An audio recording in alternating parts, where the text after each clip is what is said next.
Hello guys, I am Prince Jan and today we will revise scalp in a short time. Scalp most important question है, university में long question की तरह पूछा जाता है, उसी तरीके से मैंने इसे यहाँ मेंशन करा है. Describe the scalp under the following headings: definition, layers, arterial supply, Venus drainage, nerve supply and applied anatomy. सबसे पहले मैंने यहाँ पे इंट्रोडक्शन मेंशन करा है इसका स्कैल्प का. Soft tissue structures covering the vault of the skull forms the scalp. बहुत सारे सॉफ्ट टिश्यू लेयर्स होती है जो कि स्कल को एक्सटर्नल इन्वायरमेंट से प्रोटेक्ट करती है और वही लेयर्स स्कैल्प बनाती है. हम देखेंगे आगे, अभी 5 लेयर्स होती है जो कि स्कैल्प का फॉर्मेशन करती है. कहाँ से कहाँ तक ये प्रेजेंट है, इनकी बाउंड्रीज कैसे हम डिफाइन करेंगे. Anteriorly it extend up to the supraorbital margin.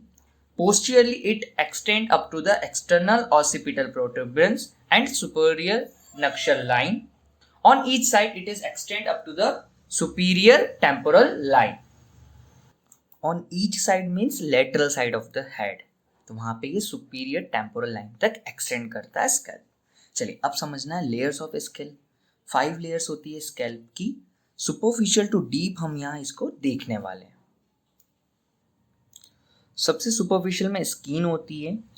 Scalp, word scalps के S is for skin, C is for connective tissue, A is for aponeurosis, epicranial aponeurosis जो थर्ड लेयर है, L for loose areolar tissue and P for pericranium. इस तरीके से हम इसको scalp बोलते हैं.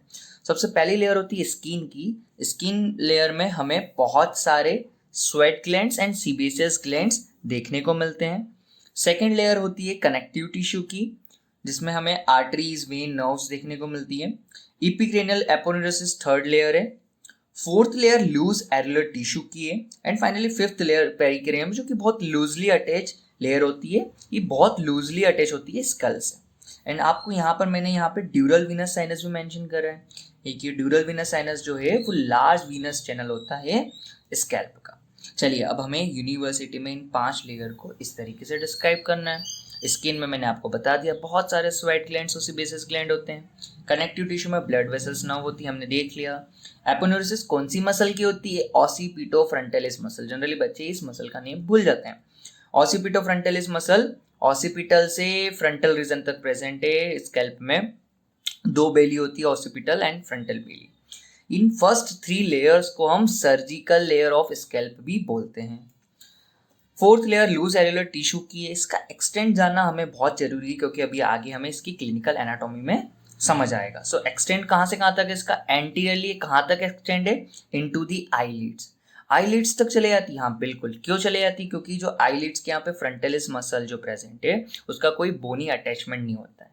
Because frontalis muscle has no bony attachment, इसलिए ये आईलिड तक एक्सटेंड होती है लूज एरुलर टिश्यू. पोस्टियरली कहाँ तक एक्सटेंड होती है? सेम. पोस्टियरली ये सुपीरियर नक्शल लाइन तक एक्सटेंड होती है. लेटरली कहाँ तक? सेम जो हमने स्कैल्प में लिखा, सुपीरियर टेम्पोरल लाइन, वहां तक एक्सटेंड होती है. लूज एरुलर टिश्यू में इमिसरी वेन आपने यहाँ पे देखी, ये देखिए यहाँ से ये जो जा रही है ये इमिसरी वेन से. इमिसरी वेन, ड्यूरल वीनस साइनस और यहाँ पर जितनी भी वेन्स है पूरा वीनस ड्रेनेज का ये कम्युनिकेशन है. तो इमिसरी वेन कम्युनिकेट करती है इनके बीच में. तो ये यहाँ पे जानना इसलिए जरूरी क्योंकि हमें आगे इसके रिलेटेड क्लिनिकल एनाटॉमी देना है. इस लेयर को डेंजरस लेयर ऑफ स्कैल्प भी बोलते हैं. इमिसरी वेन में अगर कोई इन्फेक्शन हो गया यहाँ पे कोई, तो यहाँ से लेके यहाँ तक वो पूरे स्कैल्प में डिस्ट्रीब्यूट हो जाएगा, इसलिए इसको डेंजरस लेयर ऑफ स्कैल्प बोलते हैं. अगर यहाँ पे इन्फेक्शन हो गया तो पूरा स्कैल्प का पूरे स्कैल्प में इन्फेक्शन स्प्रेड हो सकता है, इसलिए इसको डेंजरस लेयर ऑफ स्कैल्प बोलते हैं. अब यहाँ आगे हम क्लिनिकल एनाटॉमी में इसको देखने वाले. लास्ट लेयर होती है पेरिक्रेनियम, जो कि लूजली अटैच्ड लेयर होती है स्कैल्प. ओके, अब हम देखेंगे arterial supply and Venus drainage. एक ही डायग्राम में हमने आर्टेरियल सप्लाई भी और वीनस ड्रेनेज भी बना दिया है. आर्टेरियल सप्लाई में हमें 5 आर्टरीज देखने को बोलती है ईच लेटरल साइड. 5 आर्टरीज जो मैंने यहाँ ड्रॉ करी वो हम यहाँ पे भी ड्रॉ कर सकते हैं. Each lateral half of the scalp is supplied by 5 arteries, 3 in front of auricle, 2 behind the auricle. आपको इसी तरीके से यूनिवर्सिटी में मेंशन करना है. 3 इन फ्रंट ऑफ ऑरिकल, ये ऑरिकल है, पिन्ना है. इसके फ्रंट में 3 आर्टरीज है, बिहाइंड द ऑरिकल 2 आर्टरीज है. आर्टरीज का नाम है सुप्राट्रोक्लियर आर्टरी, सुप्रा ऑर्बिटल आर्टरी. सुप्राट्रोक्लियर आर्टरी, सुप्रा ऑर्बिटल आर्टरी किसकी ब्रांच है? ये ऑप्थेल्मिक आर्टरी की ब्रांचेस है. देन हम पढ़ते हैं जस्ट फ्रंट ऑफ द पीना में हमें देखने को मिलता है टेम्पोरल रीजन होता है, तो इस रीजन में आती है artery superficial temporal artery. Then behind the posterior to the auricle हम क्या देखते हैं posterior auricular artery, posterior to the auricle posterior auricular artery. और ऑसिपिटल रीजन में हम देखते हैं ऑसिपिटल आर्टरी। ये तीनों आर्टरीज किसकी ब्रांच है, ये तीनों आर्टरीज है branches of external carotid artery. इसी तरीके से डायग्राम बनाइएगा, इसी तरीके से मेंशन करिएगा, बहुत ही अच्छे से आपको वहां पे ये मेंशन करना है। अब हम अच्छी तरीके से जानते हैं आर्टरीज के करस्पॉन्डिंग वेन्स भी होती हैं। सो वेनस ड्रेनेज में हमने इन्हीं 5 आर्टरीज के करस्पॉन्डिंग 5 वेन्स को फॉर्म करा। देखिए 3 veins in front of pinna and 3 veins behind the pinna. पहली वेन का नाम हम देखेंगे सुप्रा ट्रोक्लियर आर्टरी के करस्पॉन्डिंग है तो supratrochlear vein. Supraorbital artery के करस्पॉन्डिंग होगी supraorbital vein. Superficial temporal artery के करस्पॉन्डिंग होगी superficial temporal vein. And posterior auricular artery के करस्पॉन्डिंग होगी posterior auricular vein. Occipital artery के करस्पॉन्डिंग क्या होगी ऑसिपिटल वेन। बहुत ही सिंपलेस्ट मुझे ये लगता है। सो डन, हमने आर्टेरियल वीनस ड्रेनेज समझ लिया है। इंट्रोडक्शन में हमने 5 layers of 5 layers of scalp को समझ लिया। अब हमें क्या समझना है, हमें समझना है nerve supply and applied anatomy. ये एक ही पेज में मैंने आगे फ्रंट में मैंने ये पूरा ड्रॉ करके रखा है and behind it nerve supply and applied anatomy draw करके रखा है। इसी तरीके से बहुत सारे स्टूडेंट्स कंफ्यूज होते हैं हमें यूनिवर्सिटी एग्जाम में कैसे मेंशन करना होता है, इसी तरीके से आपको मेंशन करना होगा। यहाँ पर मैंने ये जो थ्योरी मेंशन करी है ईच लेटर ऑफ ये मेंशन करना, देन ये 5 आर्टरीज ड्रॉ करने के बाद इन्हीं के नेम मेंशन कर देना। देन अब हम समझेंगे nerve supply of the skull. Nerve supply में हम देखते हैं टोटल 10 नर्व्स होती है each later of the scalp में।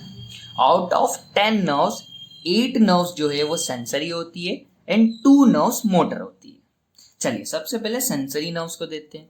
जो 8 नर्व्स है 1 2 3 4 5 6 7 8, इसमें से 4 nerves in front of auricle है और 4 नर्व्स बिहाइंड द ऑरिकल है। चलिए फ्रंट ऑफ ऑरिकल में 4 नर्व्स है उसको देख लेते हैं। पहली नर्व हमने वही सुप्रा ट्रोक्लियर देखा। देखिए सेम यहाँ पर हमने सुप्रा ऑर्बिटल आर्टरी और supratrochlear artery and supraorbital artery को यहाँ मेंशन करा था। आर्टरी के करस्पॉन्डिंग वेन के करस्पॉन्डिंग हमने 2 यहाँ पे नर्व भी मेंशन कर दी। Same supratrochlear nerve and supraorbital nerve, ये नर्व्स ऑप्थेल्मिक नर्व की ब्रांचेस है।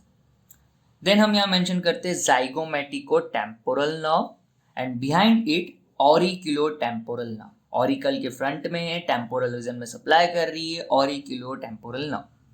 क्या आप मुझे बता सकते हैं जाइगोमेटिको टेम्पोरल नर्व किसकी ब्रांच है? हाँ बिल्कुल सही, ये मैक्सिलरी नर्व की ब्रांच है। ऑरिकुलो टेम्पोरल नर्व किसकी ब्रांच है? ये मैंडिबुलर नर्व की डिवीजन है। Ophthalmic nerve, maxillary nerve, mandibular nerve किस नर्व के डिवीजन है? ट्राइजेमिनल नर्व के डिवीजन। ये हमें क्यों पता होना चाहिए? जब हमारा वाइवा एग्जामिनेशन होगा उसमें एग्जामिनर्स ये क्वेश्चंस पूछते हैं, इसलिए हमें ये पता होना चाहिए।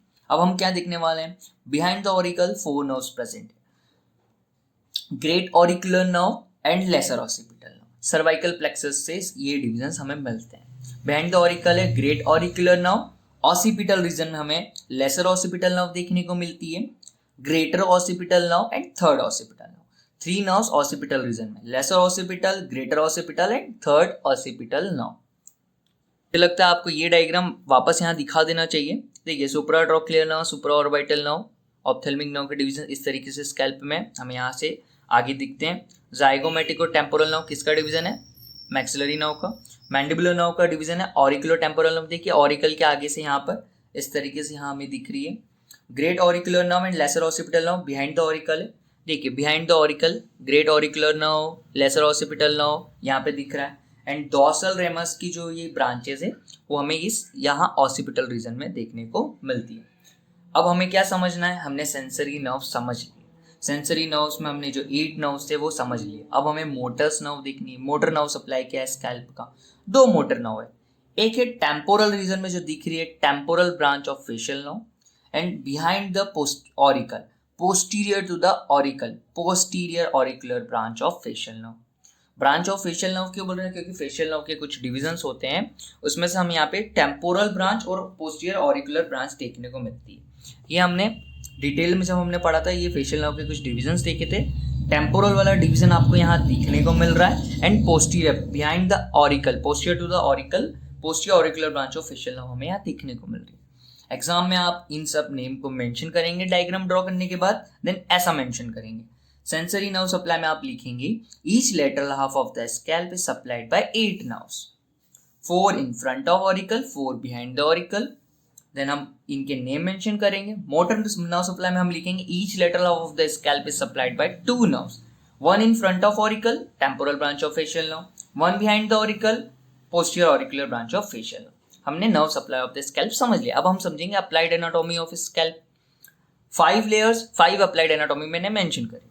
फर्स्ट लेयर कौन सी थी? स्किन। स्किन में क्या प्रेजेंट थे? Sebaceous gland. सीबेसियस ग्लैंड का अगर सिक्रीशन ज्यादा हो गया तो पर्सन में क्या हो जाएगा? Sebaceous cyst. So skin is the most common site of the sebaceous cyst. Second layer कौन सी थी? कनेक्टिव टिश्यू की। वहां बहुत सारी क्या थी? ब्लड वेसल, आर्टरीज, वेन्स बहुत सारी प्रेजेंट थी। अगर वहां इंजुरी होती है तो ब्लीडिंग बहुत ज्यादा होगी। तो second layer profuse bleeding due to rich blood supply of the scalp. Done. Third layer कौन सी लेयर थी? एपिक्रेनियल एपोनेुरोसिस वाली। एपोनेुरोसिस कौन सी मसल की होती थी? Occipitofrontalis muscle. अगर इस मसल की इंजुरी होती है, injury in anteroposterior direction heals fast.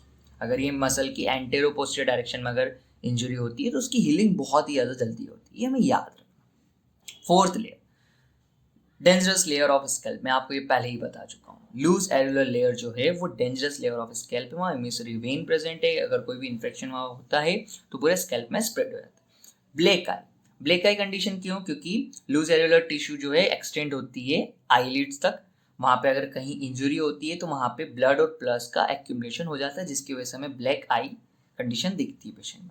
Fifth layer पेरिक्रेनियम थी, बहुत ही लूजली अटैच्ड लेयर थी, इसलिए अगर यहाँ पे ब्लीडिंग होती है तो bleeding takes shape of the underlying bone, नीचे जो बोन प्रेजेंट है उसका ही शेप ले लेते हैं। इसमें हमें क्या याद रखना है? हमें मोस्ट इंपॉर्टेंट याद रखना है sebaceous cyst and dangerous layer of scalp and black eye, ये हमें याद होना चाहिए। Thank you so much.